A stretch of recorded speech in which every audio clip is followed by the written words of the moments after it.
two of you. Tyler is in Vegas today, and I think Lindsay had some situation back home, so it's down to two. If you guys are absent, I don't know, should I teach myself? Do I just lecture myself? I don't know what I would even do. I'm not sure. I've never thought of that. I haven't happened before. You know, when the professor doesn't show up, you go home. What happens when the students don't show up? It's like Atlas Shrugged. You just all go on strike, and then what am I supposed to teach? All right, let's start. Today was the last day of the Supreme Court's term. I'll give you an update on what happened. So I told you that every June, John Roberts finds a new way to disappoint me, and he is reliable in that one regard. Yeah, every June he finds a different way to surprise me and disappoint me. It's like a talent. It's never what I expect either. It's always something different. Yesterday I mentioned the Census case, and the question was whether the government could add a question to the census asking whether you're a U.S. citizen. The court resolved that issue, kind of. So first, the Chief Justice basically said that the lower court screwed up and that the lower court demanded too much of the government to defend its decision. But Roberts also said that the justification the government gave was not good enough. In other words, the government could give another justification that would be good enough. So the way I read the decision today is the reason given before was not enough, but try again and we'll let it go the next time. So now the government has to go from scratch and provide a new justification for adding the census question. And my prediction is the court will uphold it sometime in September or October, right before the census forms have to be mailed out. I think that's the gist. It's a very strange opinion, because what he effectively says is that the courts can scrutinize whether a reason given by the government official is given as the real reason or as like a pretext, right? And you can think of it in terms of the sort of scrutiny we talked about last week. Generally, courts apply the Lee-optical approach, the Holmes approach, where so long as the reason given isn't entirely insane, the courts will simply defer to the democratic process. But Roberts, I think, did more of the Harlan approach, where he said, we can't be too exacting, but you actually have to give the real reason you're doing something for, right? And then as long as it's a decent reason, that's enough. But it doesn't have to be persuasive. So effectively what Roberts did was he peeled back some of the heightened scrutiny that courts apply in the post-New Deal era.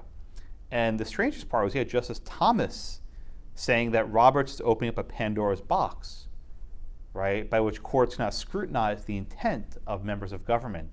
And Thomas is saying that this is going too far. So it's a very strange Roberts opinion where he basically created this new rule of how courts can scrutinize government actors. And I've actually proposed this years ago. I'm actually kind of happy with it, not in this context perhaps, but I'm already thinking of how this can be used in other ways to challenge some other things I'm working on. So I mean, this is a significant ruling. It's not really about constitutional law, it's about administrative law, but it closely parallels the type of scrutiny that courts can apply to administrative actions. Usually they just defer and they say if it's reasonable, that's enough for us. But here Robert's saying, no, you can determine whether that was the real reason the government acted for, right? Did the government actually fix the price of milk to help the dairy farmers, or did they actually do it to help consumers, right? Did the government ban filled milk for health reasons, or they banned it because they want to help the dairy farmers, right? What's the real reason? And what Roberts said is so long as you give the real reason, you're fine. Even if that real reason is, bad, right? Even if the real reason is we want to help citizens have more representation in Congress, right? So long as you give it any reason that's the real reason, that's enough. So it's a very strange thing. It encourages candor and encourages government officials from being honest about what they're doing, even if that honest reason is not the best reason. So I suspect the Trump administration will do now is they'll say the reason why we want to know the number of citizens is we think it'll be helpful for drawing maps, to draw maps based on citizenship and not based on a total population. Basically concede that they're doing this for political purposes. And if they do that, I think they'll be fine. I think the court will uphold it. So the Roberts opinion has a strange effect where it basically encourages government officials to be honest about their bad intentions, and as long as they're honest about it, it's fine. Right? It's a very, I mean, I prefer it in some regards, which is why I'm not totally mad at him. What he proposed is something that I wrote about years ago that the court should do. I'm just very surprised it came out in this context. And in typical Roberts fashion, the liberals joined him, so there are 5 votes for this position. So he basically made a majority opinion with the left that you can closely scrutinize agency actions. It's the same thing as Obamacare.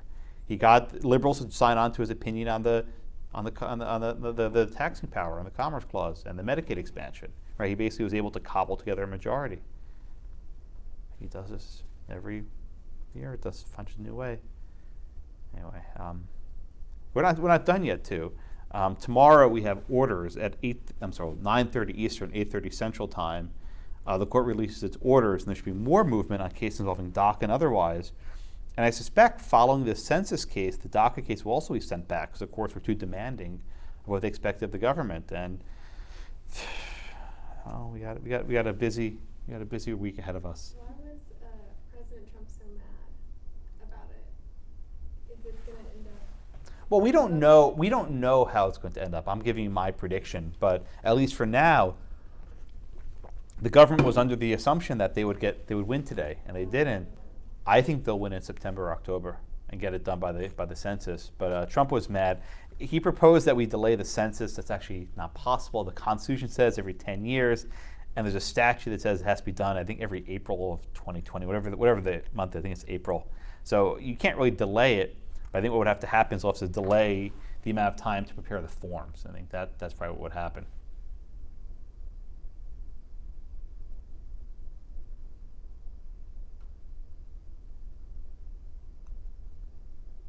Okay. Any questions on that? Alrighty. Yeah, this class is always something else. You know, every semester, every time I teach it, we always have different we always have different insanities going on. Okay. All right. So today we're moving on to a new topic. Right? We actually started equal protection when we covered cases like Yickwo and Plessy against Ferguson. We started this topic. But we did a little detour to talk about the Due Process Clause in the early 20th century. Throughout this entire period, one of the reasons why there were so many due process cases was because of Plessy. The court had basically rendered the Equal Protection Clause a nullity in Plessy, right? So long as you had separate but equal accommodations, the courts would not intervene.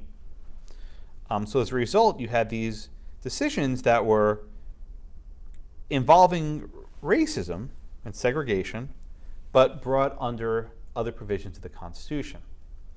So we talk about Buchanan v. Worley, for example, which was the case where the city of Louisville banned the basically interracial housing. You couldn't sell a home to someone of the opposite race in certain neighborhoods. That was a due process case. But the aftermath, right, of these cases was a strategy. And you had groups like the NAACP, which is the National Association for the Advancement of Colored People. And they developed a legal strategy to try to challenge the rule in Plessy. This wasn't some sort of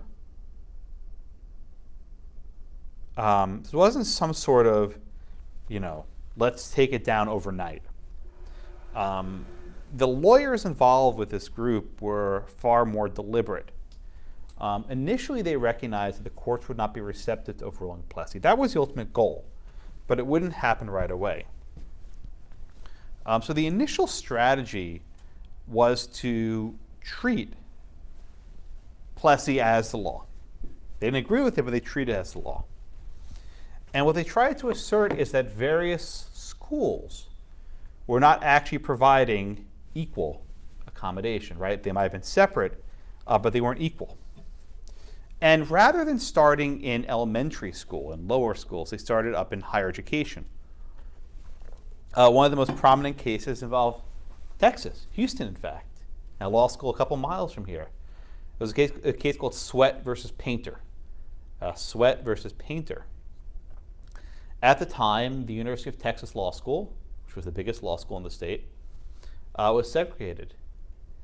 It did not admit African American students. Now, South Texas did from the very beginning. We didn't have any segregation here, which is something I think to be something to be proud of. But UT Austin did, and a lawsuit was filed arguing that there was no state law school for African Americans to attend. So how did Texas respond? Did they open up UT to black students? No. They established a segregated law school, which is now Texas Southern University. Right? It's now called the Thurgood Marshall Law School after Justice Thurgood Marshall, who was one of the NAACP lawyers in his career.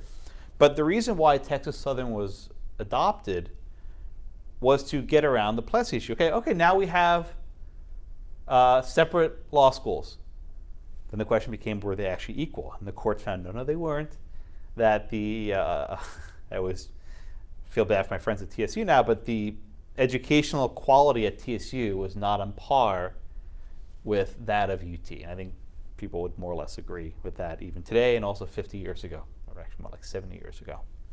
As a result, the court started holding that graduate programs, law schools, engineering programs, et cetera, had to start admitting people because they were not able to provide equal accommodations for black students.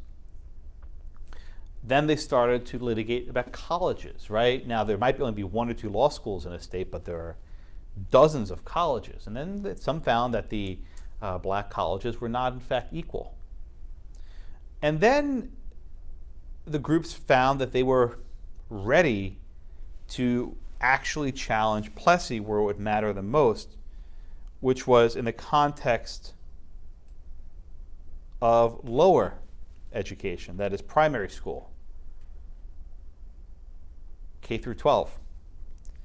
And this was a much bigger reach because at the time, most people didn't go to college.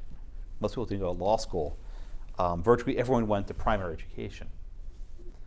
And there was a fear, and there's no other word for it, it was an irrational racist fear, that allowing your white children to be in the same school as African American children would be dangerous, right? It would destroy society. One of the effects of interracial schooling was to teach a lesson to young people at a very early age that the races were separate. Right? Imagine you went to school and you only saw white kids around you and you knew that there was other school down the block where the black kids went. That would teach you at a young age some very important and, I think, bad lessons. It was deliberate too, it was part of Jim Crow. And there was a fear that, wow, if my little Susie or my little Johnny was able to go to school with some African American students, and say, oh, what's so bad about that, right? And that one of the ways to break down the institutional Jim Crow racism was to allow people to actually intermingle with, learn, study, play in the same schoolyard with, right? Go to clubs, right? Be friends with, take the same school bus, right? All the things you do on a daily basis. If they could do this, it would actually illustrate that this inferiority is wrong. Indeed, there were studies done, and this is discussed in the materials, where these social scientists would interview students from a mixed. They would interview students who went to these segregated schools, and they would give them two dolls. It's called the doll test, right? They give them a black baby doll and a white baby doll, and they would ask which one they prefer. And almost invariably, the black students at the segregated school would pick the white doll because they were taught that the white people were better, and that it reinforced it. So if you broke down that barrier in the K through 12 scenario, it would go a long way to weaken the resolve of the Jim Crow. Now, not all, I should say it like that. Many parents did not favor this, and will study in the aftermath of Brown how basically entire school districts were shut down rather than integrate. But the hope was by the NAACP that forcing the schools to integrate would be an important and momentous step towards ending the state-enforced inequality of the races. All right, so this was an important strategy.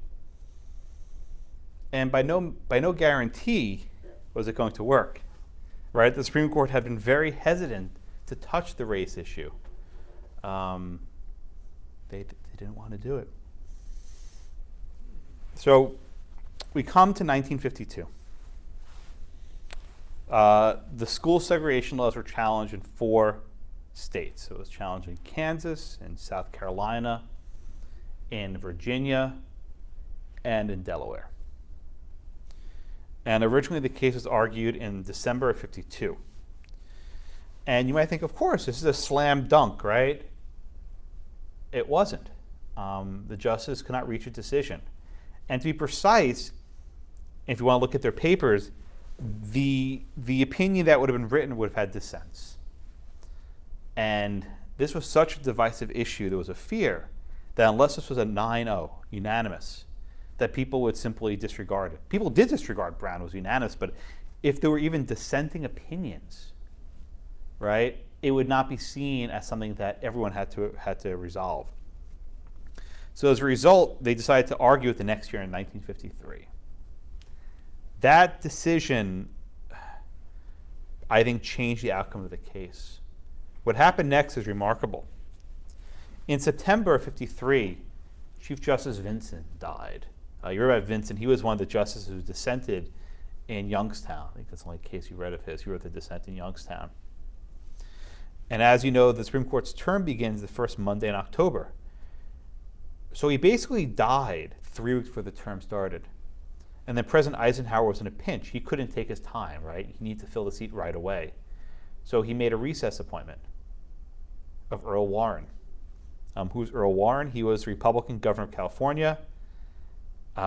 He actually presided over Japanese internment early in his life. Also, Warren was considered a possible presidential nominee. So some people suggest that Eisenhower put him on the court to get him out of the politics, right? So he wouldn't challenge him in the future. But Warren proved to be one of the most successful chief justices of all time, and he's up there with John Marshall in terms of how effective he was. He had very savvy political skills.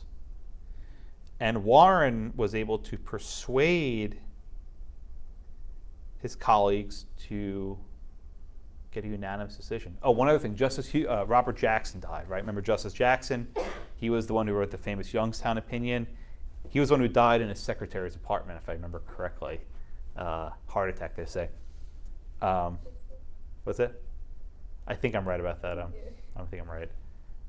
And then Earl Warren then appointed William Brennan to replace Jackson. And Brennan proved to be one of the most influential justices of his era. He was a Republican, so to speak, from New Jersey, a Catholic. It was the Catholic seat, right? But he proved to be the most liberal member of the court for decades. So Earl Warren would, to his dying day, say Dwight Eisenhower would say to his dying day, the biggest damnful mistake he made was putting Warren in the Supreme Court. He regretted it deeply. We don't make those mistakes anymore, I guess, but this was a significant decision. In the long term. In the short term, Chief Justice Warren was able to get a unanimous opinion out. But one of the costs of getting a unanimous decision is the case was painfully narrow. Now, if any of you watched the confirmation hearings of Brett Kavanaugh, Neil Gorsuch, or any other ones, right? They're always asked about Brown v. Board of Education. And they always say the same thing. They always say, Brown v. Board of Education overruled Plessy. Or they'll say, Brown, I think Gorsuch said a little bit more precise. I think he said Brown corrected Plessy, or Brown fixed the error of Plessy. I think Kavanaugh and Gorsuch said a little bit more nuance, if memory serves. But people should say, yeah, Brown overruled Plessy. And it's, it's not accurate. The court didn't. Plessy involved a state-segregated train car law. Brown was about education. The opinion in Brown was only about education. That's it. Didn't do anything more than that. All it said was that Plessy versus Ferguson has no place, right? Has no place in the context of public education. That's it, right? So it's not like overnight Jim Crow became unconstitutional. There were years upon years of litigation in other places. Swimming pools, city buses, public housing, right? Every context where you can imagine there was segregation, there had to be subsequent litigation. Had Brown overruled Plessy, that would not have been even necessary. Even then, Brown didn't actually desegregate the schools. The process we're talking about in Cooper v. Herron and otherwise took years, in some cases decades. So I don't mean to beat up on Brown. It's an important case, but I think people glorify it. They sort of give it this mythical status that it didn't have. This is an unpopular, very unpopular opinion. I tell people this, they get very mad at me. But you read it. It's only a couple pages, a short decision, and it's probably not what you were expecting either. No, you expect, yeah? Well, yeah, my mom, this is in 1953 or 54. She was born in 54? And she was born in 59, but she went through the desegregation in Jackson, Mississippi. Oh boy, she was in Jackson. And that wasn't until she told me it was 1969, whenever she was in 5th grade. That's when our school desegregated? Yeah, so it took that was whenever. Over a decade. Yeah. It took even longer than that in some other cities, right? Jackson might be a little more progressive for Mississippi. But there were places that were under court monitoring until I think there's one parish in Louisiana that's still under monitoring, like now, 2019. That's the only way I know that it took a very long time. It also raises the question, what happens when the court says jump and the people say no? It illustrates very quickly how weak the court is if people aren't behind it. Cooper, we'll get to Cooper in a little bit. But yeah, Jackson, Mississippi, my goodness. So she grew up in a segregated elementary school, K through 5? Mm-hmm. And then she had to be bused to a new... Far away? Yeah, and she finished 5th grade and her mother put her in a private school. Or they weren't called private schools, they were called... Charter? Clinics or something. And the state provided vouchers? All of a sudden they all started popping up for private schools. You know why those existed? They were all white. Yeah. Okay, so I'll answer it now. This has nothing to do with your mom or your grandparents. But in the wake of integration and school bus, forced order, so the idea of school busing was you basically would bus kids, integrate them, because people lived in basically segregated neighborhoods. You couldn't have an integrated zone school because people just don't live together. Mm-hmm. So you would bus them somewhere else. Basically, it was an experiment. That went on for decades. In fact, Joe Biden really got in trouble because apparently he was a big opponent of school busing back in the day. There's stuff on Joe. But the alternate was that states started giving parents the option. They would give them vouchers, basically money, to send their kids to a private school. And the private schools would not be bound by the 14th Amendment. Now, the private schools eventually were desegregated by various civil rights laws, but they were not so easily integrated. So the private school, for example, in Little Rock, after the Cooper decision, all the schools shut down, people suddenly started going to private schools with state vouchers. Yeah, she said they were called councils, and they numbered them. The White Citizen Councils? Mm-hmm.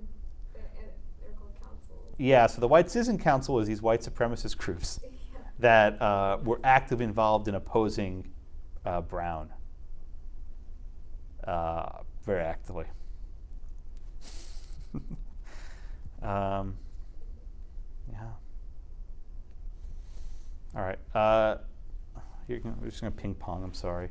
It's only two of you. I'm very grateful you're both such good students because it would be very painful if it was just me for 2 hours. All right, Chelsea. So walk me through the court's opinion. Right? How does Justice Warren determine that the segregated schools are unconstitutional? So first, he looked at history. Good. Yeah. Which he said was inconclusive, but I have a question about that. Please. At the time that this was decided, wasn't there segregated schools in DC. Oh, there were. That was an important factor. So I didn't understand, I guess, how he came to that conclusion. Maybe I didn't understand it right. Oh, what you're saying is it wasn't conclusive, it was clear. Yeah. So what you're saying is because the federal government had segregation at the time of the framing of the 14th Amendment, it wasn't inconclusive, it was clear that this would do it. Okay, let me just take that question first, Chelsea. What would then that mean if it was clear that the framers didn't intend to have integrated schools? That Brown was wrong? Yeah. Yeah, so the reason why he says inconclusive is basically he doesn't want to admit that the history would cut the other way. Okay. But I want to dwell on that point. It's not clear that he's right. And if you read the supplement in the chapter on this, this is an important area in which Randy has a lot of invested in this area. I'm convinced of it, but I don't always teach it. But I think it's worthwhile mentioning briefly. He assigns the students a very long chapter. It's in your book. You can see, I skipped over it, but the argument's basically this, right? Randy and I, we consider ourselves originalists, that we try to figure out the original meaning of the Constitution. And one of the most common criticisms of originalism is, what about Brown, right? If it were up to you guys, then schools would remain segregated. So it's a bit of a straw man argument, because even if the Constitution said nothing about segregation, you can get rid of it through the democratic process, right? You don't need Brown to desegregate schools. In fact, Brown didn't desegregate schools. It took freaking 20 years. Brown didn't do it. It was various civil rights laws and states withholding money, right? That's what did it. It wasn't Earl Warren. It was Lyndon Johnson who got schools integrated. But let's even assume that that's right, that the measure of a theory has to explain Brown. And if your theory can't explain Brown, then you're wrong.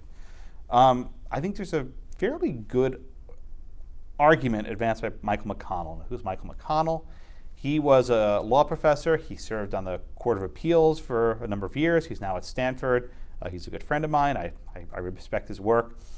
And I think he showed with a high degree of clarity that the concept of public education was considered a privilege of citizenship in the years after the 14th Amendment was ratified. Now, how come, Congress had segregated schools?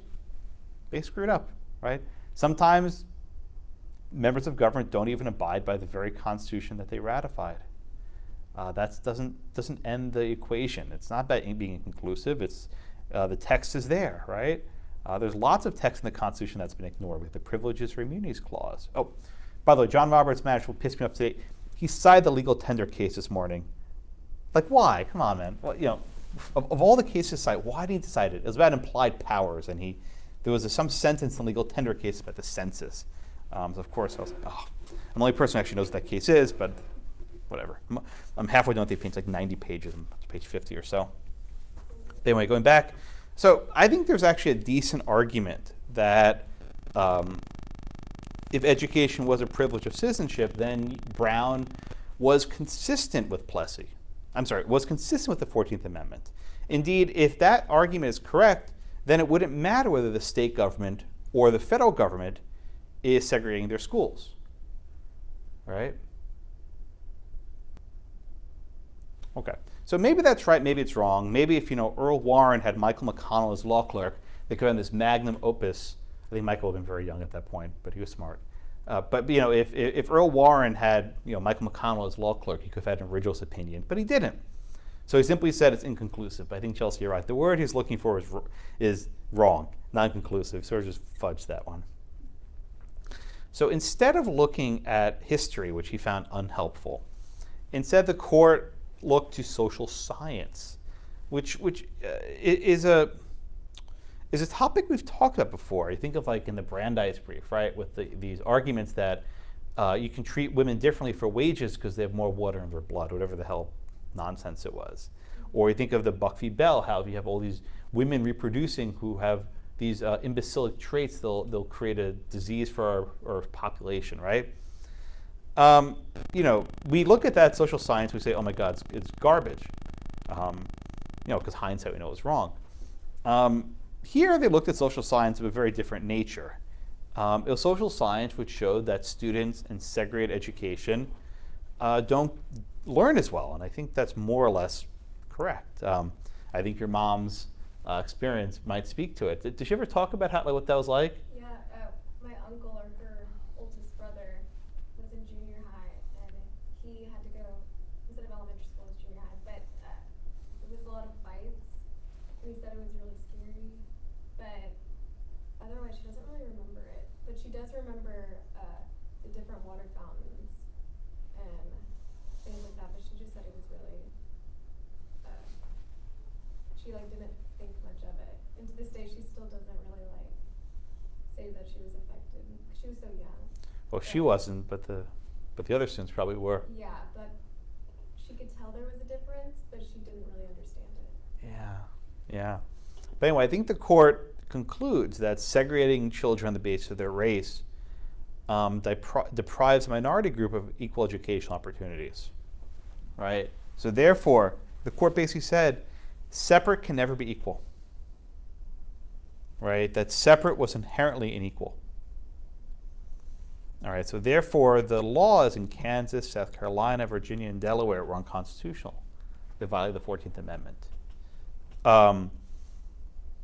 The Delaware Supreme Court, if my memory serves, actually had ruled that the laws, the segregation laws, violated the state constitution. So nothing has to be done in Delaware, right? The Delaware was already taken care of. But in South Carolina, Virginia, and Kansas, more has to be done. All right, so that was. Someone here? Hello. Okay, so that was Brown. Okay. All right, Audrey. Let's now do bowling. Right? What was the issue in bowling?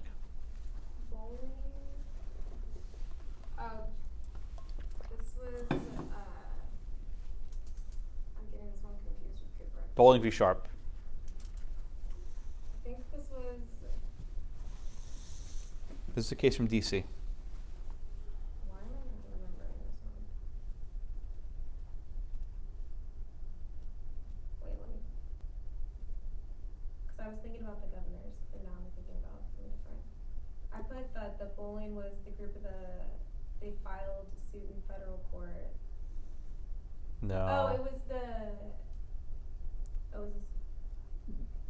Wait, no, hold on. I'll give you a hint. Involved D.C. District of Columbia. Well, yeah. It's the same issue, right? Right. The racial segregation. Okay. Now, in D.C., right, the schools are segregated because the Congress has authority over schools in the District of Columbia.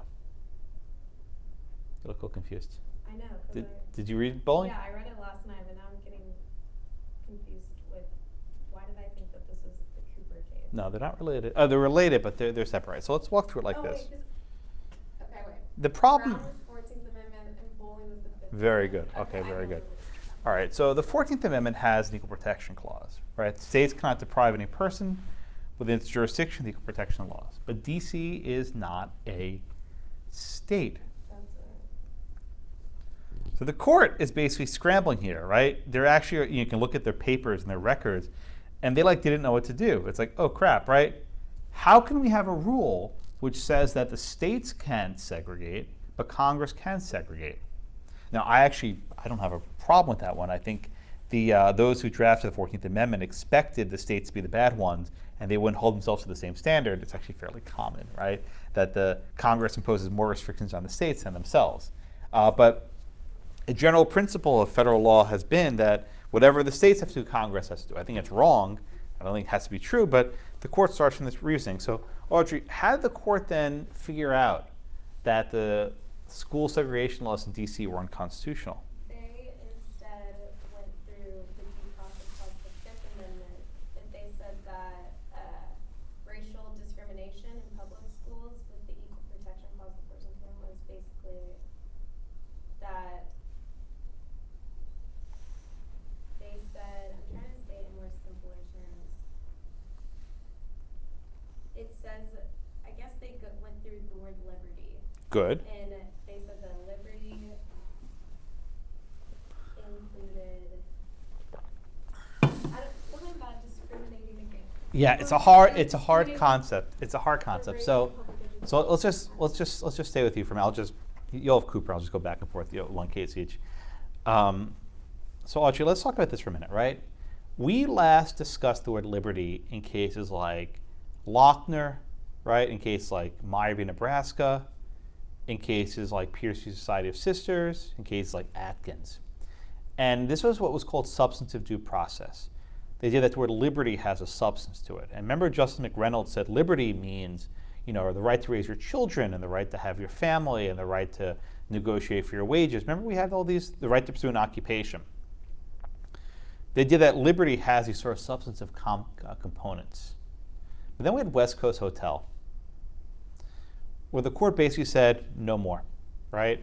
We are not going to read into the word liberty our own policy preferences. And then we had Caroline Products, which said that if you don't have some sort of enumerated provision of the Constitution, the courts will just review a law deferentially. Bowling v. Sharp was a direction in the opposite way, right? Bowling v. Sharp basically said, oh, wait a minute, the word liberty has something that means something different. And in this case, what did the liberty mean?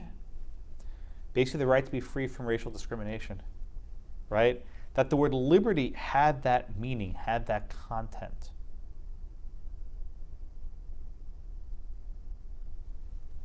Now, you are struggling a bit with good reason, but the court comes up with this concept that even most law professors think is gibberish, which is called reverse incorporation. Reverse incorporation. We've discussed the concept of incorporation, right? The idea that we have the First Amendment, that's liberty. The 14th Amendment has the word liberty in it. Therefore, the states cannot deprive you of liberty, which includes the right to free speech, right? Which makes sense. We had the Bill of Rights ratified in 1791. The 14th Amendment ratified in 1868. And basically Congress said, going forward, the states cannot deprive you of this liberty, right? That's incorporation. It goes from the Fifth Amendment forward to the 14th Amendment. But this is the opposite. It goes backwards. That the phrase equal protection is reverse incorporated into the Due Process Clause of the Fifth Amendment. That the word liberty embraces the equal protection. In other words, when the framers of the 14th Amendment ratified the Equal Protection Clause, they intended to change the meaning of the word liberty in the Fifth Amendment. Nonsense. Nonsense. Gibberish. It's nonsense. There's no other word to say. I don't know any law professor who actually defends this as written. The answer usually is like, well, law doesn't matter because segregation's wrong. It shouldn't matter whether it's Congress or the states. But I mean, the argument is nonsense, which is why the McConnell argument, I think, is much more attractive. It actually has some historical basis for why Congress cannot segregate their schools. But that's the argument. Does that make sense, Audrey? Yeah, I'm seeing where the discriminating in public education came in. Yeah. Because I can see why the different treatment discrimination deprives somebody of liberty. Right, but what is liberty? And that's a key point. The Warren Court, the New Deal Court had basically said, we are no longer in the business of deciding what the word liberty means. We're just not going to do it. Mm-hmm. Right? That's Caroline Products. That's Lee Optical. Right? We're just not going to decide this word liberty. But with with Bowling, the court begins the process of reinvigorating substantive due process. You see this also in the Loving case, right? That the word liberty refers to the right to marry. How do we know that? Right? Justice McReynolds said it involves the right to marry in Meyer, but I thought we got rid of those cases. So you're seeing slowly how the Warren Court is bringing back some of the elements of the Progressive Court with respect to substantive due process. Right? The thing they said we're not going to do anymore, they started doing pretty quickly. Yeah. Right? Williamson v. Lee Optical was 54? I think it was 50. That's when Lee Optical was. 54. This is the same year, right? The same year that Lee Optical is being decided, the court is pushing out Bowling v. Sharp. And then they have Loving some 15 years later. So you don't have to like it, but do you understand the general gist of what reverse incorporation means? So as a result, today, the federal government cannot discriminate on the basis of race because of reverse incorporation. So let's say you have, a federal government program that gives certain preferences in contracting to minorities, right? You actually bring suit under the Fifth Amendment. And this is what's called, just listen to what it's called. It's called the equal protection component of the Fifth Amendment. No.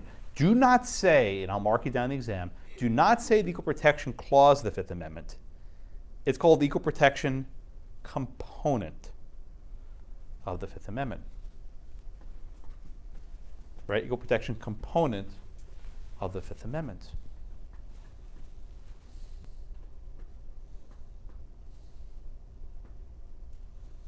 That's what it's called. And, for example, we'll do a case involving the Defense of Marriage Act, right? DOMA. Justice Kennedy has this entire opinion how it violates equal protection of the Fifth Amendment, right? That you'll read this case later this term. Again, bowling by itself is a decision that's tough to take seriously. And most people say, of course not. Law doesn't matter, right? What matters is the outcome. And I don't subscribe to that theory. But the court embraces a sort of reverse incorporation substantive due process, which continues to this day. Liberty under law extends to the full range of conduct which individual is free to pursue. Segregation is not related to any proper governmental objective and thus imposes an arbitrary deprivation of liberty. But again, if segregated schools violates the due process clause of the Fifth Amendment, then it would also violate the due process clause of the 14th Amendment. So why do you even need the equal protection clause? Who cares, right? Who cares? If it violates liberty, then do 14th and 5th just the same. Why do you even need equal protection? Does it even matter what clause you use? Right? This is why Brown gives so many law professors and law students a tough time, because the reasoning is, well, the outcome is just, but the reasoning is so suspect.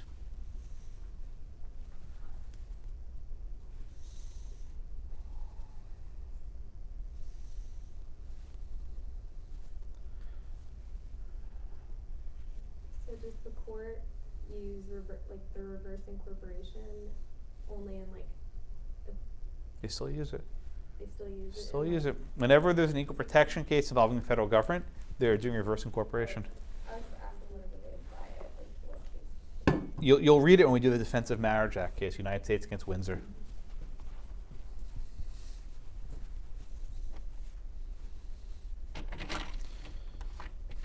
All right. So questions on Brown and Bowling. Brown 1, I should say. We'll do Brown 2 in a minute. I'm sorry, Chelsea. I'll call you for Brown 2. I said Cooper, but I was lying. I got a little ahead of myself. All right. So at the end of Brown, the court basically says, we declare that separate but equal has no place in public education. Now what? You would think the answer is, we declare the laws in these states unconstitutional, admit the students immediately. But there's a practical difficulty. I think Audrey's mom's situation speaks to it. If you have a neighborhood that's 100% white, and you have a school in that district, and you admit only the students who are zoned for that area, it will look exactly the same. And there were probably racial covenants and other things that prevented people from moving to that neighborhood. So the court instead says, well, we don't really know what the remedy is, right? Let's try this again next year, right? Let's have another round of argument to discuss the remedy. So you can imagine like the front page of the newspaper after Brown, Supreme Court rules segregated schools unconstitutional. And you can imagine things like, okay, good, so when do I get to go to this nice school down my block? And the answer was no, you don't. So we now come to hit to Brown number 2, Chelsea. And just walk me through Brown 2. It's not very long, it's short. So,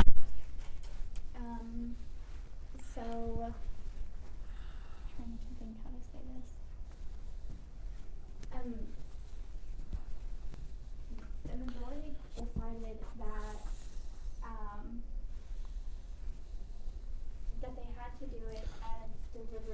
Had to do what? Desegregate. Right. And allow the mingling of them, but they had to do it at Yeah, integration. Yeah. At a deliberate speed, and I think it was Florida, North Carolina, Arkansas. Well, those were parties as amicus, right? They were friends of the court. They weren't actually. Brown still only involved Virginia, South Carolina, and Delaware, and that's an important point. These other states were participating as friends of the court, but they weren't actually involved in the case itself. Okay, very good. Thank you, Chelsea. Brown 2, right, basically said we are reaffirming Brown 1, but we're deciding how we actually implement it. And they effectively say that implementation of this requires local solutions. The Supreme Court would not monitor nationwide thousands of school districts. They weren't going to do it. And I think with good reason. It would have been an insane amount of work. Instead, they said that the courts that are closest to the people, the closest to the local conditions, can perform the best job. So the Supreme Court said we're sending it back down to the courts in Virginia and South Carolina and Delaware, and with an instruction to integrate with all deliberate speed. Now, Chelsea, what does that mean, all deliberate speed? What all deliberate speed? What the hell does that mean? I took it as they had to actually try and actually do it. They couldn't put it off or do it at a slow pace. They had to actually. They couldn't drag their feet? Yeah. They had to actually do it. Yeah. Now, not right away, But. deliberate. Yeah. Whatever that means is unclear. The court was not going to give a deadline. They didn't say usually, usually with a court judgment, you have 90 days, right? You have 6 months, whatever the court deadline is. Here, it's you have to integrate deliberately.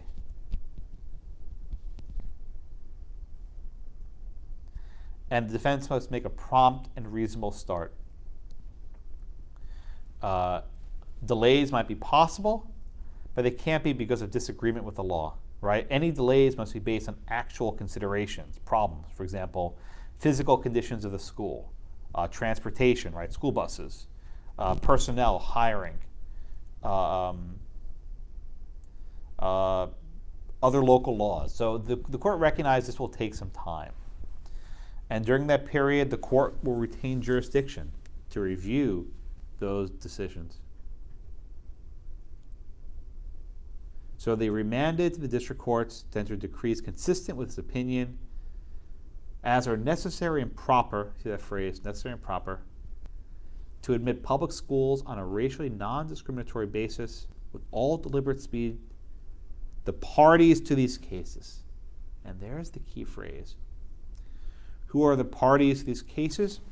The school boards from Virginia, South Carolina, and Kansas. These cases did not involve any other state. What would have to happen next is what I describe as the game of whack-a-mole. Ever know whack-a-mole, or like the carnival, right? Where there are these little moles and you hit one with a hammer and it goes back down, another one pops up. You play this game, right? Effectively, what would have to happen is in every state, and really every school district with segregation, a new lawsuit would have to be filed. And the new lawsuit would say, this segregated school district is violating Brown, therefore we need a judgment against this school district, right? Brown by itself, by its own terms, didn't purport to change the law nationwide. It only affected these three states. Subsequent litigation would be needed to enter local judgments binding the states. Or at least that was the plan. In the aftermath of Brown, groups soon came to oppose it. One of the groups was called the Southern Manifesto, which was a group including many members of Congress who wrote that Brown should be resisted with all legal means. One of the means they chose was something we discussed with Lincoln, If you remember, Lincoln said, Dred Scott, conflict between Dred Scott and Sanford. U.S. government was not involved. Brown v. Board was a conflict between Kansas and the Brown family. No one else. Therefore, because Arkansas was not involved in Brown, they are not bound. And hence the game of whack-a-mole began. As soon as one group of people were bound by an order, someone else would come along and enforce a segregation. And they would just keep moving around. So it's impossible to narrow down. The White Citizen Council, which I think your mom may have went to one of their schools, was this other white nationalist group. That phrase is thrown around a lot today, but it was more apt back in the 60s. And they were vigorously opposed to Brown in all of its regards. Yeah, you can Google them later. Yeah, because it's pretty. they weren't called private schools; they were called councils. Yeah, but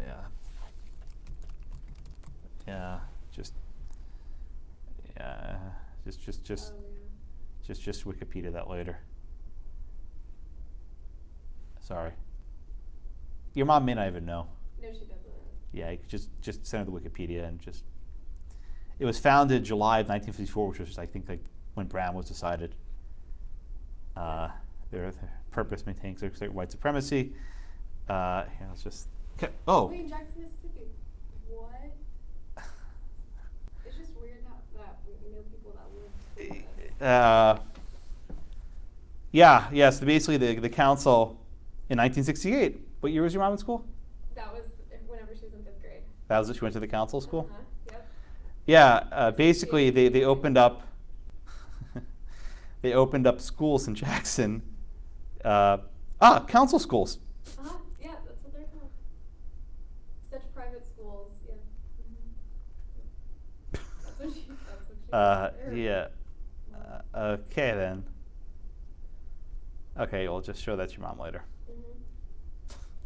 That's a new one for me. This is almost as good as when the student had an aunt who was in the Heart of Atlanta hotel pool for that commercial. Yeah. Where was I? Okay, so around the country there was what was called the massive resistance to Brown. And various groups used different means to prevent integration of their schools. And they saw this as like a last straw. The situation in Little Rock, Arkansas was probably the worst in the nation. And let me walk you through this conflict. Most people don't understand this case. They simply don't get it. I wrote an article about it and actually learned about it in the process. So here's what happened. We have Brown. Initially, the Little Rock School Board was in agreement with Brown. They tried to figure out ways to integrate. The people, however, were not. The manifesto and the Citizen Council came through, and they actually worked to amend the state constitution to bar integration. So what happens when you have a state law saying you cannot integrate, and then you have a federal law saying you must integrate? This was the conflict. A state court actually ordered the school board not to integrate the school. This is the way the state constitution basically said Brown doesn't apply here. The federal court then said, no, you have to integrate. And this created a massive conflict. Let me actually play some of the video. The video on this one's pretty. Did you guys watch the video? Mm-hmm. Oh, did you watch it? The Cooper video? I think I did. Okay, well, let me play it anyway because I only 2 people here, but it's helpful for me to get in the mood. So I think it's one of our better videos, actually.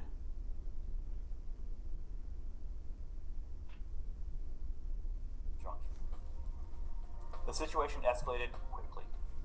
Governor Orville Faubus ordered the Arkansas National Guard to prevent black students from entering Central High School.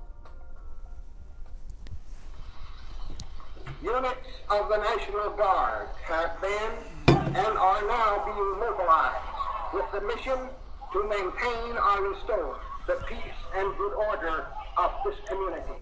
So effectively what happened was, after the school ordered integration, there were these mass riots where people came out and were like, yelling and screaming at these black students, Little Rock 9.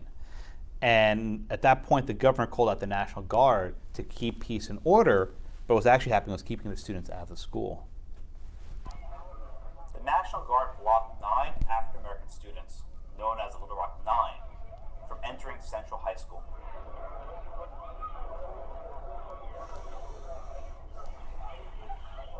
Neither Faubus nor the Guard were bound by the previous court order.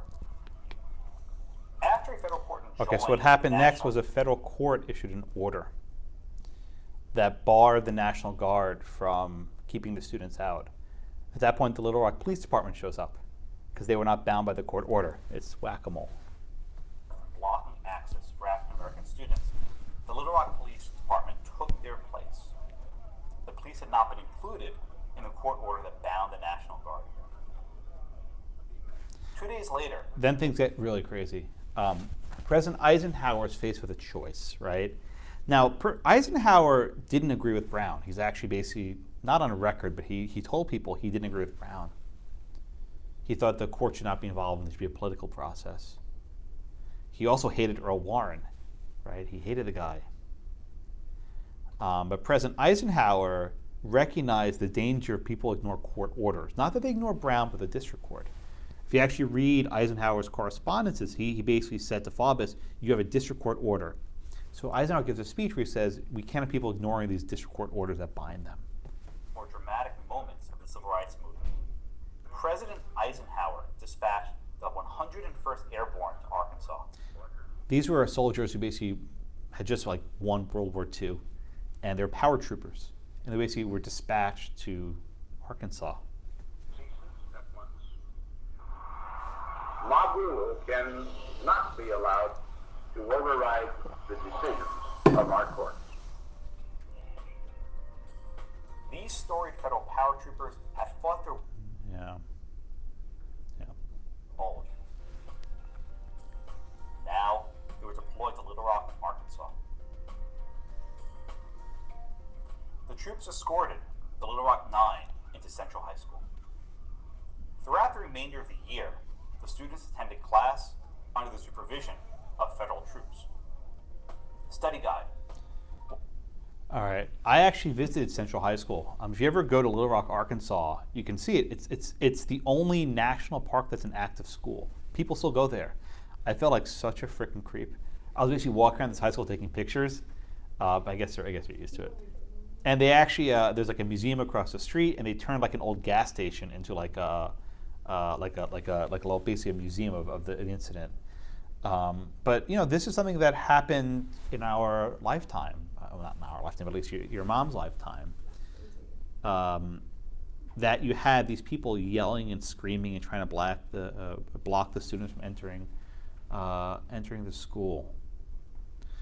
But anyway, Eisenhower basically resolved the immediate problem, right? That the Little Rock Nine were allowed to go to school. And for the rest of the year, those 9 students entered under federal troop supervision, right? Can you imagine walking to school with a federal guard escorting you to the building? Okay, what happened next is not well understood. The Little Rock School Board went back to the district court and asked for an extension. They said, we can't do this. We need 30 months, basically 3 years, right? There's no way we can have a school system functioning with federal paratroopers escorting students to school. This is not going to work. So effectively, the people, the school board, who were not opposed to Brown, they said we need more time. To the surprise of everyone, the court gave it to them. The court granted a 30-month extension and said due to the chaos and the bedlam and the turmoil in Little Rock, which he saw, he was a judge there, like, we can't go forward with this now. At that point, the civil rights groups appealed. And the Court of Appeals reversed, and they said, no, you must integrate now. All deliberate speed means all deliberate speed. And you can't have an excuse is that you're put it bluntly, your city is racist and they want to keep the black kids F score. That's not an excuse, right? Your excuse cannot be mob violence. Because if that's the excuse, so long as the mob violence exists, you can drag it on. And the Court of Appeals was not willing to allow mob violence to serve as a reason for delay, which was probably a correct application of Brown as written. But Brown did not anticipate this sort of violence.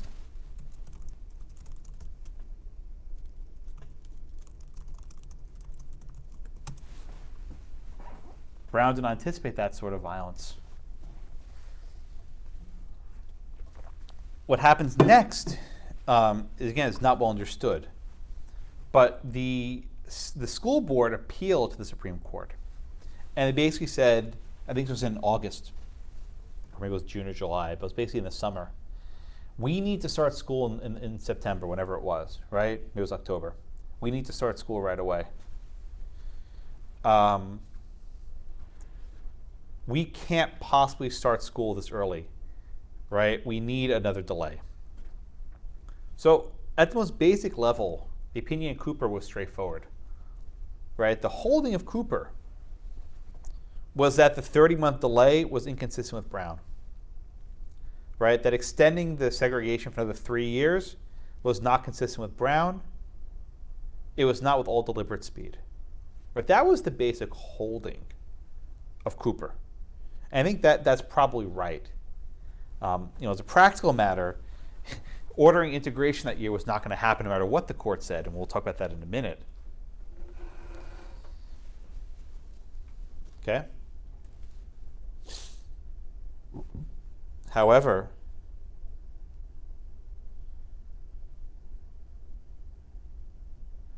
the court went beyond that. And the court reached a very significant conclusion about the scope of its own decisions. Right? We start with the Supremacy Clause, for example. And we know that federal judges are bound by the supreme law of the land. Are the Supreme Court's decisions the supreme law of the land? The court holds yes. What the court basically holds is our decisions are the supreme law of the land, and everyone is bound by those decisions. Even if Arkansas was not involved in Brown, it doesn't matter, right? They are now subject to our decision. The court had never said this before, and they actually haven't said it since. Marbury didn't say this. All Marbury said is that the courts have the power of judicial review. That's all Marbury said.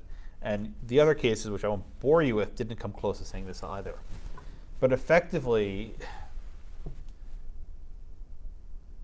Cooper established these two principles, right? One is judicial supremacy, which is the idea that courts have the final say in the Constitution, which, again, Marbury didn't say that. All branches have a job to interpret the Constitution. And the second principle is what I call judicial universality, the idea that the court binds everyone everywhere. Again, no court ever said that before, but the Supreme Court asserted that power for itself. You'll see lots of decisions that assert supremacy. Lots of decisions that assert supremacy. We read Bernie v. Flores, right? Only we can say what the First Amendment means, right? Congress can't overrule Employment Division versus Smith, only we can. So there are lots of cases about judicial supremacy. I'm not so concerned about that. But the universality point was quite novel for the court. Okay? So the upshot of Cooper, is that, we are the Supreme Court, and when we speak, all of you are bound by it, whether you're in the case or not. Forget res judicata, none of that stuff matters, right? Did it work? Not even freaking close. Immediately after Cooper was decided, the Arkansas government just shut down the schools. And the sort of council schools that your mom went to were popped up. Basically, the state transferred all the public schools to a private corporation, which was not bound by the 14th Amendment. The private schools could still segregate. So you had an entire generation of students who grew up in these sort of segregated quasi-private schools. In some places, they just shut down the schools altogether and would give a vouchers to allow people to send their kids to a private school. Right? Cooper illustrated at once how weak the courts are. They issued the decision and no one gave a damn. It wasn't until years later, when the federal government started withholding money from segregated schools, that you actually started seeing some progress. Right? The change did not come from the court, but it came from the political process. Now, whenever I say slow, professors get mad at me, but I think in the grand scheme of things, Brown was mostly a symbolic victory. It didn't have any tangible effects. What actually changed were the hearts and minds of people who realized that this was a bad thing to do. Indeed, in Little Rock, right? In Little Rock, eventually, elections were held, and more moderate people, right? More moderate people were put onto the school boards. And by electing more moderate people onto the school boards, it facilitated the integration process. It didn't happen overnight, but it took some time. All right, so Cooper is an important case. In fact, it wasn't in the other edition of the casebook. I made Randy add it, but it's a nice bookend for Brown 1, Brown 2, and Bowling. I have a question on the Please. supremacy clause. So, when we read it today, or I guess just anytime, whenever it says the supreme law of the land, is it talking about the Constitution and then what Congress has those laws?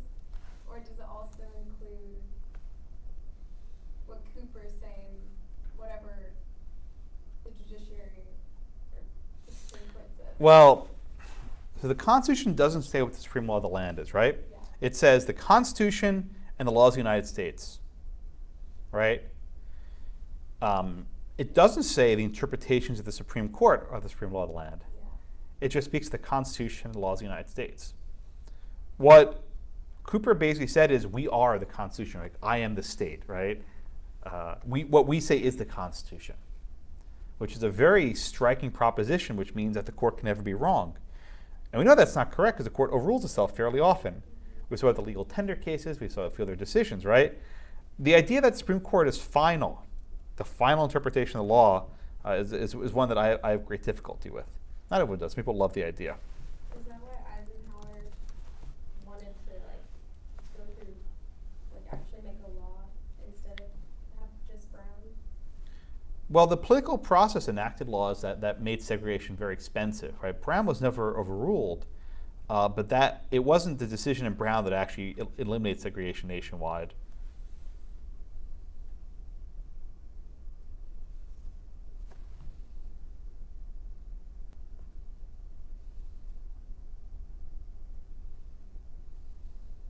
Make sense? Yeah. It's hard for me to, but now I mean, it just says the Constitution and laws of the land. And then whenever you said the Supreme Court overrules itself all the time, that made more sense. Right. I mean, they do it all the time. They overrule their precedents on an increasingly frequent basis, as Justice Kagan would remind us. She's very upset that all these precedents get overruled. She's a good writer. If you want to read her opinions, they're excellent. She's the greatest on the left right now. It's not even close. The other ones, leaps and bounds ahead. I have a question. Yeah, Chelsea. So, when they say that the Supreme Court decisions are the supreme law of land, are they talking about the decisions they actually had the jurisdiction to decide? So, Marbury versus Madison, he said he didn't have it, and then Dred Scott, same thing. Good point. They're not very clear about this, but I mean, basically a 5-4 decision is now the supreme law of the land until another 5-4 goes the other way. Okay. Right. That's the basic upshot of the Cooper decision. But the important point is it's not just we have the supreme law of the land, supreme law of the land, but everyone's bound by it, right? State officials are bound by our law. That's the important point. It's not to say we can declare what the law is, but that parties who are not in the litigation are bound by it, right? For example, if I sue you, Chelsea, right? We have litigation, and we have some sort of judgment, and we have res judicata, final. Is Audrey bound by that? No, of course not. Even if she has similar claims against you, she didn't participate, she couldn't raise her various arguments, she can't be subject to that case, right? That's Lincoln's argument. Lincoln argued, Dred Scott and Sanford, U.S. government was a party to it. Right, and so the irony is that the people from Jackson, Mississippi, were taking up Lincoln's argument against Dred Scott. Right? Isn't that the irony, right? That the segregationists picked up Honest Abe's playbook to argue that Brown was not binding him. If you actually read the Southern Manifesto, It was a legal document. And they effectively evoke Lincoln. And to say that the same way that Dred Scott was not binding on us, so is Brown. This argument still has salience today. Let me make this point very bluntly. You'll study in a couple weeks, I think the last day of class, in fact, Obergefell v. Hodges. This was the gay marriage case. Obergefell considered the laws of Ohio, Michigan, Tennessee, and Kentucky, 4 states, which were in the Sixth Circuit. Texas, Mississippi, and Louisiana were not party to that case. After Obergefell was decided, did Texas immediately issue gay marriage licenses? The answer is no. And people accused Texas and Louisiana of being lawless. But what had to happen was the Fifth Circuit Court of Appeals, which has jurisdiction over these states, entered a judgment saying, because of Obergefell, we are going to now bind Texas, Louisiana, Mississippi. They have to now issue gay marriage licenses. And that was the decision that allowed gay marriage to come to Texas. Now, as a practical matter, clerks in Houston just started issuing licenses anyway, anticipation of it, but they weren't required to. And in some regards, they weren't allowed to because state law prohibited it, right? Texas had a marriage amendment saying you can't do it, but lots of Texas people just ignored it. Indeed, the mayor of Houston, Parker, she basically started issuing benefits to same-sex couples in advance of Obergefell because she anticipated the ruling. And I think that's a violation of state law. And she got sued, and this kind of went through the courts. It was a complicated case. But the Texas Supreme Court basically said, at the time, she was not bound by bound by Obergefell. Perhaps she could make a judgment about where the court will go, but I think it's in violation of state law. Because state law said you can't do that. There was a case called Pigeon versus Turner, which went up and down to the court, complicated case.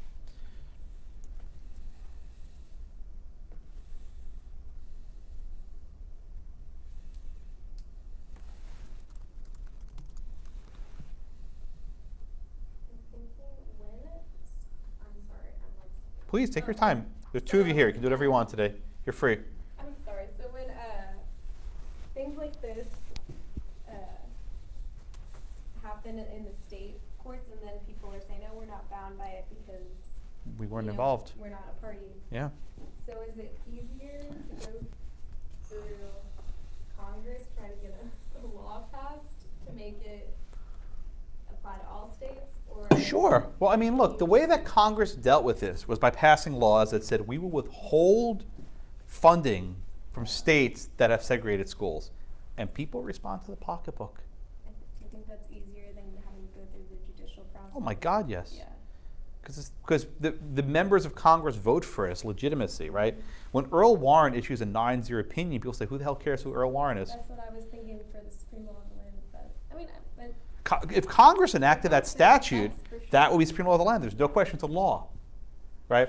The Constitution are the 7 articles and the 27 amendments, right? That is the Constitution. The Supreme Court is not the Constitution. They think they are, but they're not.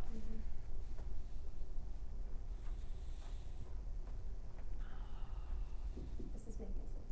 Good. Right. And if you don't believe me, right, let me make this point more bluntly. After Obergefell decided the gay marriage case, there was still some follow-up litigation in Kansas. And eventually the plaintiff lawyers, the civil rights lawyers, the LGBT groups, they sued for attorney's fees, as you get to when you're prevailing. And they sought fees for the work that happened after Obergefell. And Kansas said, no. After Obergefell, the case was over because the Constitution, Supreme Law of the Land. And the group said, no. It was not done until we got our second judgment from the court. We have to get our attorney's fees. So it's evidence that the judgment was not final until you had a localized judgment from the court.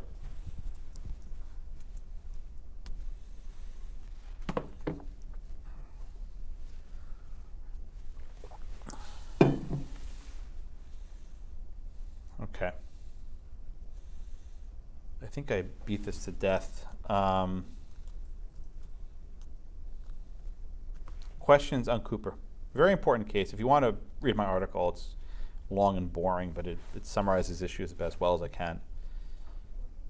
It is boring. No, I don't think it's boring, but I do this stuff for a living.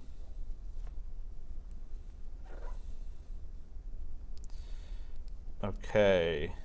All right, other questions on Cooper?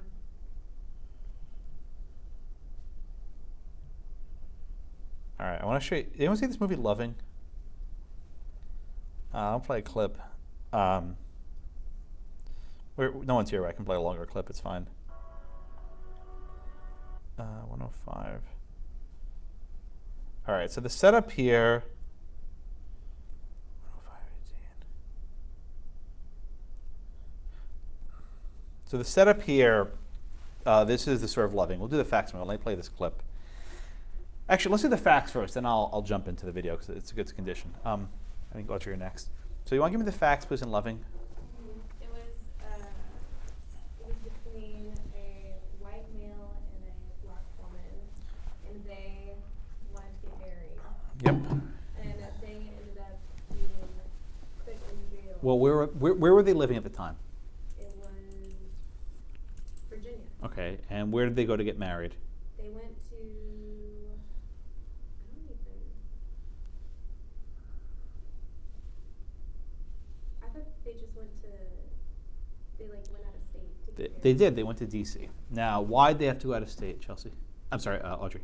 Oh, because in DC, I'm just assuming that in DC they were allowed to get Why couldn't they get married in Virginia, in their home state? because there was, they passed a law Very that good. said that interracial marriage was Very good.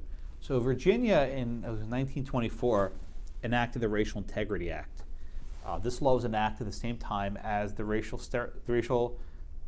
the sterilization law at issue in Buck v. Bell, right? In Buck v. Bell, they said imbeciles cannot reproduce. In the Racial Integrity Act, they said that interracial couples can't reproduce. Again, at the time, to have children, you need to be married. If you had children and you weren't married, they were illegitimate bastards. They couldn't inherit property. It was a huge stigma. So the only legal way to have kids was to get married first. Virginia made it a crime not only to get married in this state, but to get married in another state and hold yourself out as married in this state. The Lovings went to D.C. to get married. Let me play this clip. This clip's actually good also from Loving.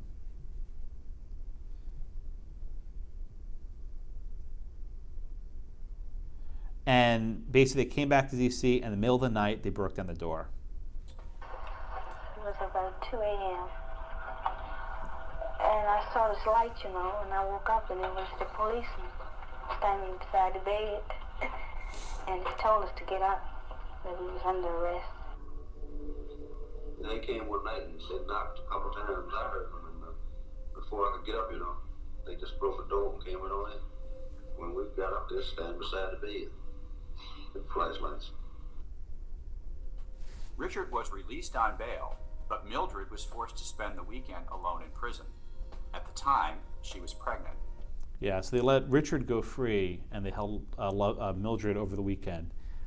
You'll learn this in Crim Pro. If you get arrested on Friday, you won't get a court hearing until Monday. And they deliberately arrested them on a Friday night, so they won't get a hearing until Monday when the court reopened. They were then sentenced to a term in prison, but the judge suspended the sentence if they left the state and didn't come back for 20 years. They did not appeal that judgment. They basically accepted the sentence. Years later, the ACLU was looking to challenge the Virginia racial marriage law. But how are they going to challenge it? The time to appeal had passed, right? It was already untimely. You can't appeal a case, 3 or 4 years later. So this is a scene where the Lovings go to the lawyer's office. It's a really good scene. His name is Cole. And this movie's on Amazon, Google Play. You can watch it. It's a very good movie. I enjoyed it. So here they are walking to the lawyer's office.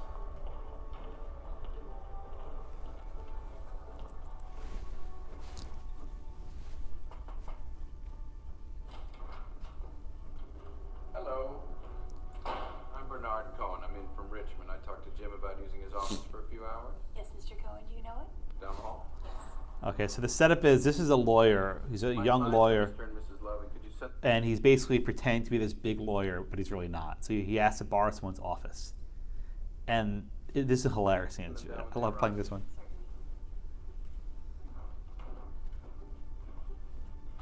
So watch what he does. He's trying to pretend he's like some big lawyer, right?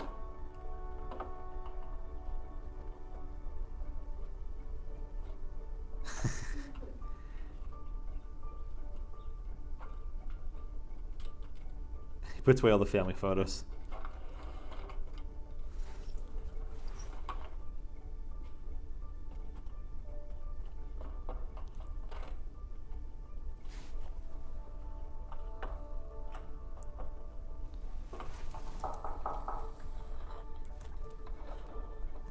Okay, and they come in. Okay, so the setup here is they have to he has to persuade them to find a way to reopen the case. This scene's hilarious. Please have a seat. And actually the likenesses are pretty good. I think it looks like they've had a couple. Make sure the caption's on. Thank you for coming in today. So, as we discussed on the phone, the ACLU would like to take on your case. I was actually a charter member of the ACLU in Virginia, which is why they assigned me to you. The bottom line is, we want to get you all some relief. That's very generous. At the time, they were living in D.C. Indeed, they left the state. They wanted to go back home. Now, the first step is to appeal the sentence in Caroline County. That will be our fastest route to federal court. The problem... Federal court? Yes, the goal is to try to get the federal court to hear the case. Excuse me, I don't understand a federal court. I see it as the best route. Can't you just go and speak to judges here? That was a state court judge. We ain't hurting anybody. I don't think that... Just talk to him. Just talk to him. Just tell him if you let us back in the state, we won't bother anybody.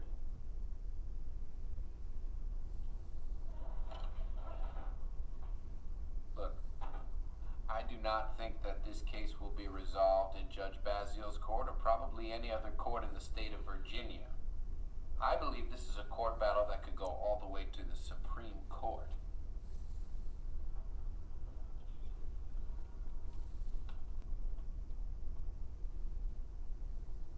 Listen. Our problem is that in order to appeal the judgment of conviction, we would have needed to do so within 60 days. See? Now, given that it's been 5 years since that conviction, we have to find a way to get it back into the court. Watch this. Are you following? No, they're not. Now, I've given this some thought, and I have a somewhat unorthodox idea on how to do Wait, this. watch this. My suggestion would be for the two of you to return to Caroline County, get rearrested, and then we'll have an avenue for our appeal.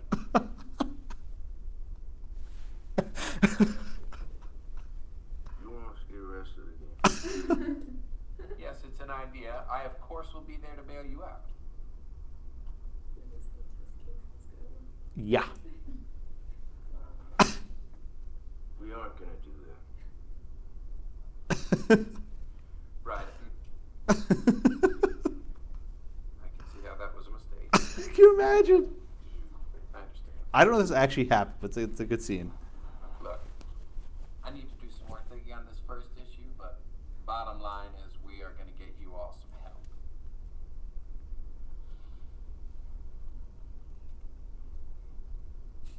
We appreciate you. We really do.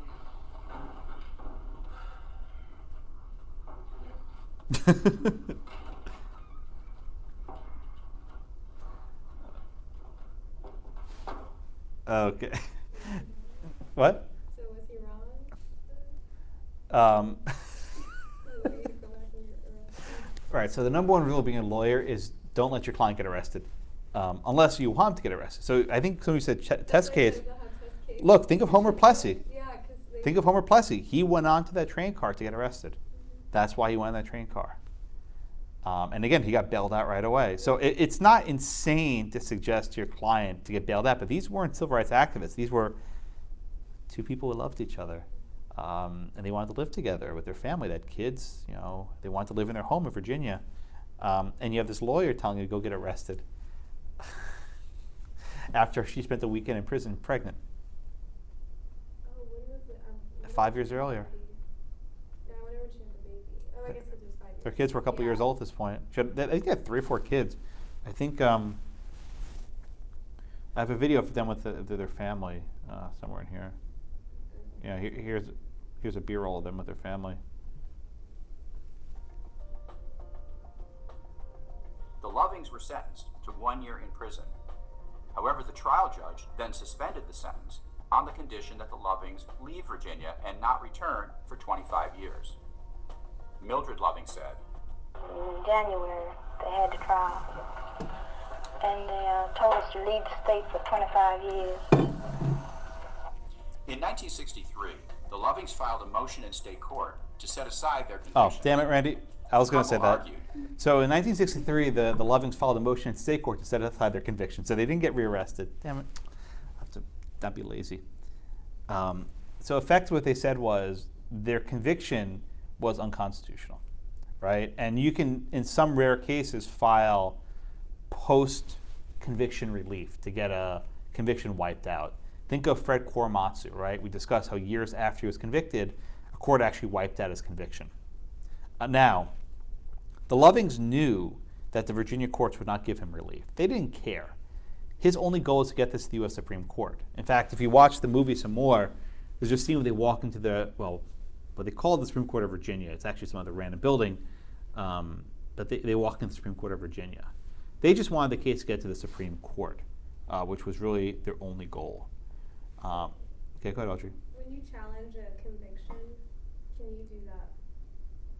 Is there a statute of limitations? Under state law, there's some rare cases where you can set aside a conviction. You know, for example, today we have like DNA evidence where you find DNA and you find the guy wasn't guilty, right? Someone else confesses to the crime, they can wipe out the conviction. So there are rare cases, but usually it's based on new facts that are determined, not changes in the law. They filed this motion knowing it would not be successful for the sole purpose of getting it before the Supreme Court. That's the only reason why they did it. Okay, makes sense? All right, so let's walk through some of the arguments that the state gave. Again, Brown had been decided, and we already knew that these racial classifications would be carefully scrutinized, what we now call strict scrutiny. So the state had to actually argue why it had a valid interest in enforcing these laws, and I can't do better than the lawyer who did it. The lawyer for Virginia offered an alternative justification for the policy.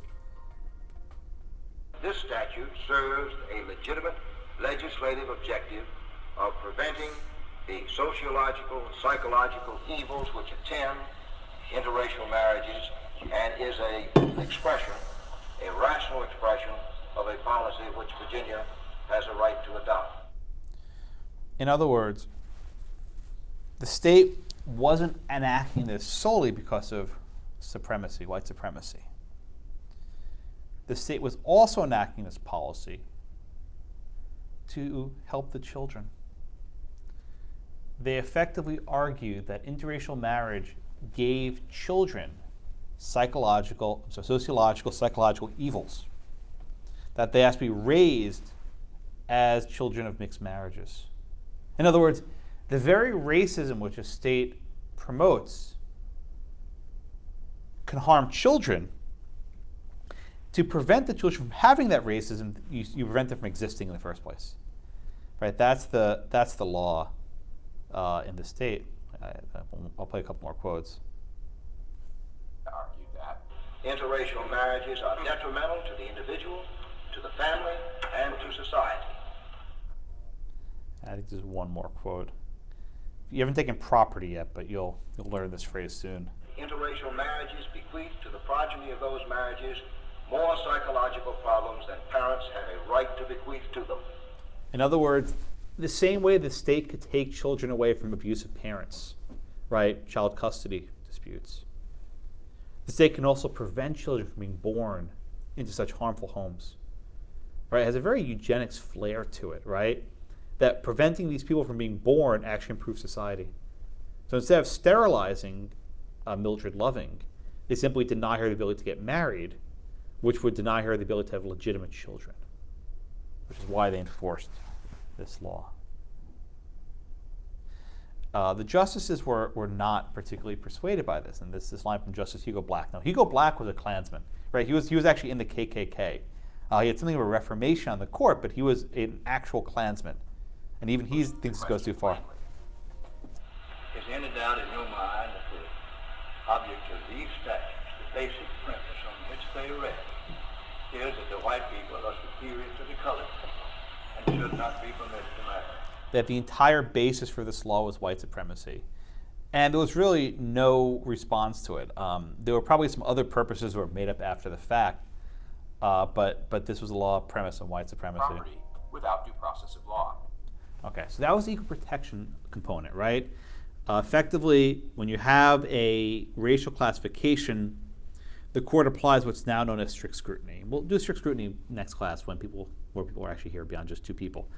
But the general gist is the state must have a really good reason why they're discriminating on the basis of race, a really compelling interest. What's the interest here?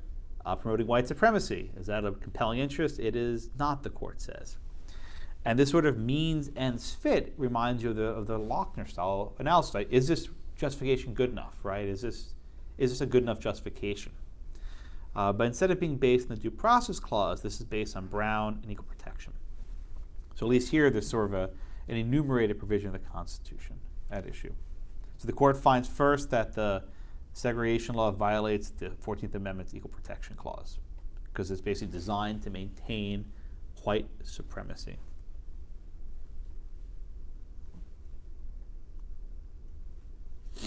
That was the first part of the holding. Any questions on that first part? The second part of Brown is premised on the I'm sorry, it's not Brown, I'm sorry. The second part of Loving, by the way, the name Loving is like the perfect name. I had a friend who wrote an article, apt names, right? Apt names, appropriate names. And this is one of the best name cases, you always remember it. In fact, I think in the gay marriage litigation, there's one plaintiff, her name was Loves, but instead we got a Bergefell, which is a mouthful no one can actually pronounce.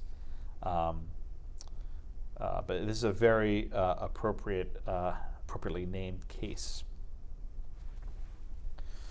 The second part of the opinion focuses on the due process clause, which again is substantive due process. And the court finds that a right to marriage is a liberty protected by the due process clause.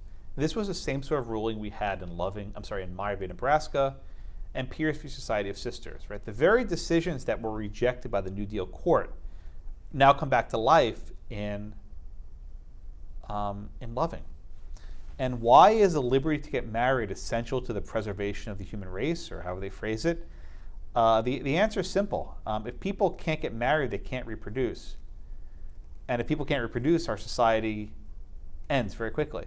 So marriage was a basic civil right, fundamental to our very existence and survival.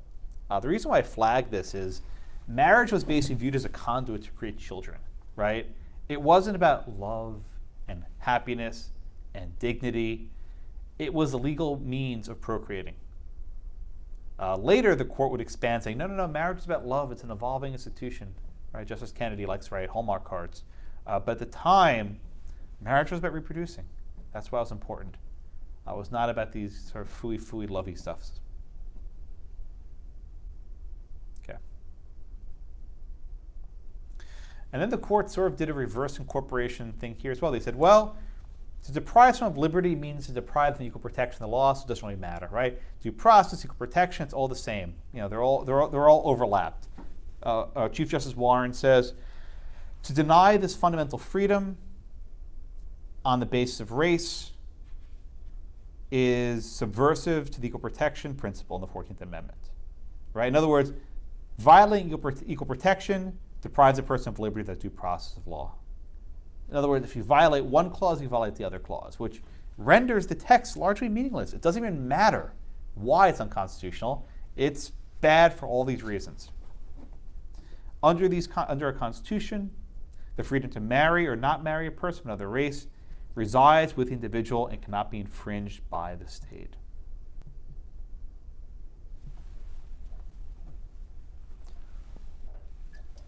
So again, the second part of the Loving opinion embraces the substantive due process that was rejected by the New Deal court.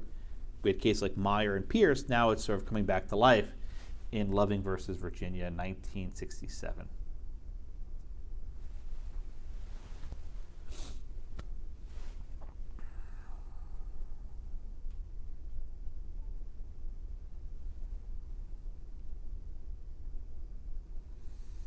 Okay, questions on Loving? Questions on Loving? All right, in class on Monday, we will turn to another aspect of equal protection, which is, affirmative action. And there we will really drill down to how the tiers of scrutiny operate. Hopefully we have more than 2 people. All right, any other questions? All right, I will see you all in class on Monday. Have a good night.